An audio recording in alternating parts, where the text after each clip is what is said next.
Well, more on that breaking news now. Sky News understands that the Duchess of Sussex and her children will not be travelling to London with Prince Harry this week. No decision has been made on whether Meghan, Archie and Lilibet will meet up with the Duke of Sussex elsewhere in the UK during his visit. Well, Molly Malone is here to give us all the details. Molly, what's happening? What's changed? Yeah, so this is significant, I think, with the context in that we knew that Harry was determined originally in wanting to bring Meghan and his two children on this trip with him, despite reportedly having these concerns around how they would be protected. And the latest now, as you say, we understand that he will not. So Meghan, Archie and Lily will not be travelling with Harry when he comes to London next week, but with potentially an important caveat in that there's a couple of parts to this five-day trip. Some of it will be spent in London. We're expecting a ruling this week on his legal action against the publisher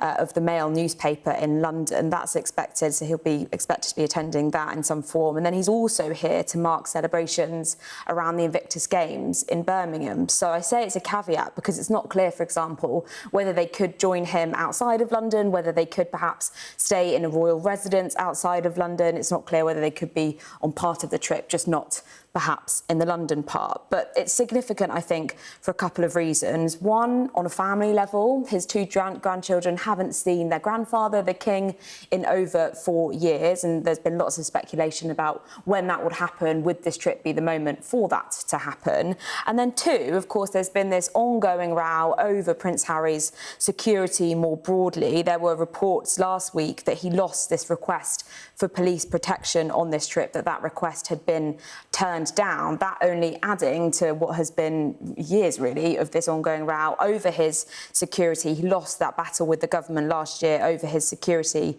in the UK after it was downgraded when he stepped down as a working royal. So that's the kind of context here. And his argument has always been that he inherited the risk through his birth and therefore that's why it should be funded. But that's clearly not how things have panned out in the courts. Yeah, exactly that. And that's not the position of the government either. So that's why I guess he lost that battle. He is still expecting a review to come back. It's not clear when that review will come back about some of his royal protection kind of elements. But that's the kind of context, that's the backdrop. But the breaking news that the Duchess of Sussex and their children will not be joining Harry on this trip, or at least the London part for now, expected next week. Molly, thanks so much.